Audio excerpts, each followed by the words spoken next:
اعوذ باللہ من الشیطان الرجیم بسم اللہ الرحمن الرحیم لا حول ولا قوة الا باللہ۔ السلام علیکم ورحمۃ اللہ وبرکاتہ۔ میری آج کی گفتگو ان تمام لوگوں کے لیے ہے جو ایسے مذہبی رہنماؤں کے زیر اثر آ چکے ہیں جن کے دلوں سے عشق مصطفیٰ کا نور غائب ہو چکا ہے اور جن کے اندر بغض مصطفیٰ کی تاریکی بسی ہوئی ہے۔ مجھے یقین کامل ہے کہ انشاءاللہ جب آپ میری یہ ویڈیو مکمل دیکھیں گے تو آپ کا دل خود گواہی دے گا کہ سچ کیا ہے۔ آپ ان نظریات اور ان کے علم برداروں سے اعلان برات کریں گے اور اللہ رب العزت سے معافی مانگیں گے کہ آپ نادانستہ طور پر اس گمراہی کی راہ پر چلتے رہے۔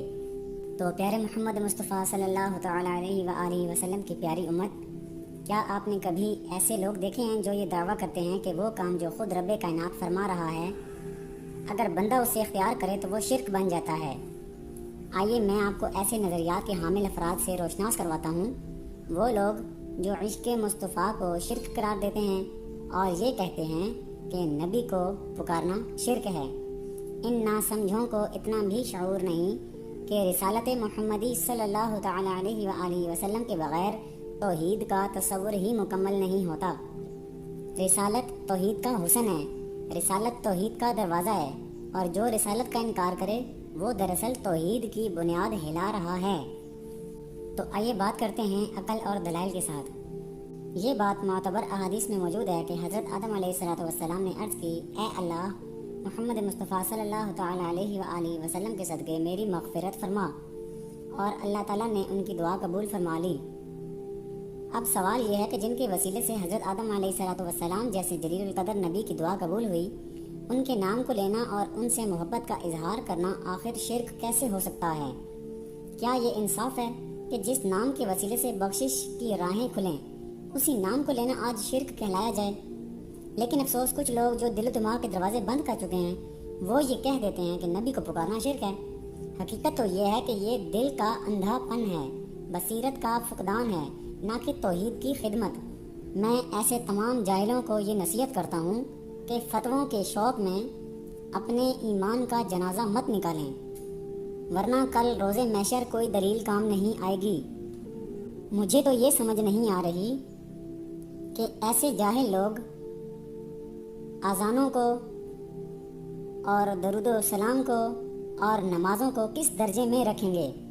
اور ذرا نماز میں پڑھی جانے والی وہ دعا یاد کرو جس میں تم روزانہ زبان سے کہتے ہو، التحیات للہ والصلوات والطیبات السلام علیک ایھا النبی۔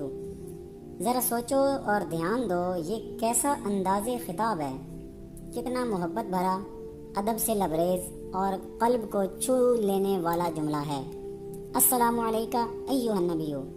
یہی نہیں، قرآن کریم میں بھی بارہا رب کائنات نے اپنے محبوب سرور کائنات صلی اللہ تعالیٰ علیہ وآلہ وسلم کو براہ راست مخاطب فرمایا، جیسے یا ایھا النبی، یا ایھا المزمل، یا ایھا المدثر، یا ایھا الرسول۔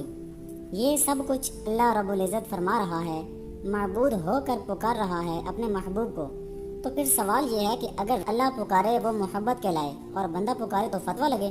ایسے دوغلے معیار پر تو یہی کہنا پڑے گا کہ ایسے جاہل لوگ ایمان کے لیے ایک خطرہ ہیں۔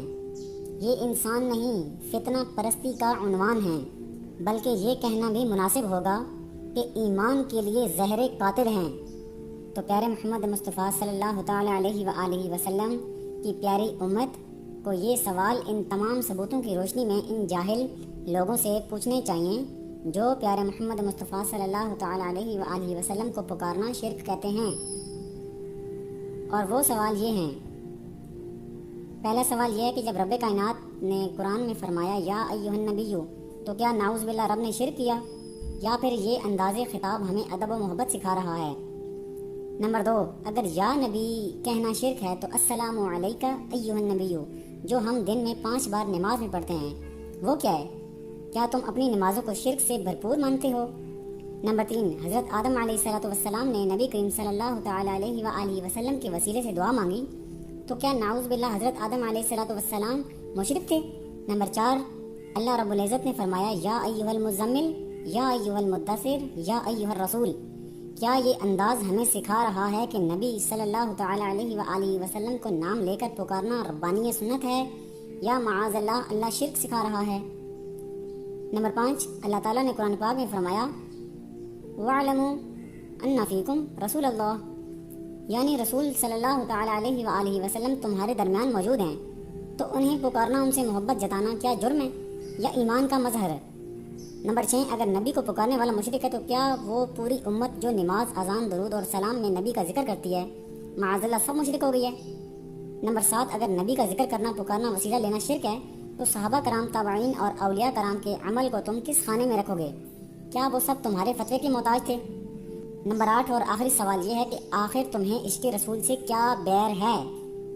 کیا تمہارے دلوں سے وہ نور نکل چکا ہے کہ جیسے ہی نبی کا نام آتا ہے تم فتوے تراشنے لگتے ہو؟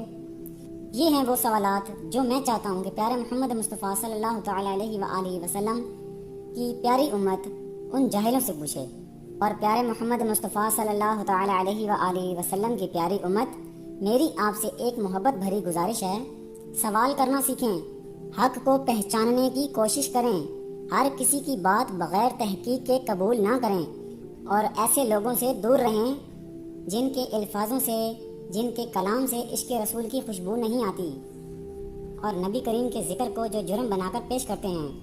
آئیے ہم سب مل کر بارگاہ الہی میں دعا کرتے ہیں، یا اللہ ہمیں سچا عشق رسول نصیب فرما، اور ان لوگوں سے ہماری حفاظت فرما جو تیرے محبوب کے ذکر پر قدغن لگانا چاہتے ہیں، آمین۔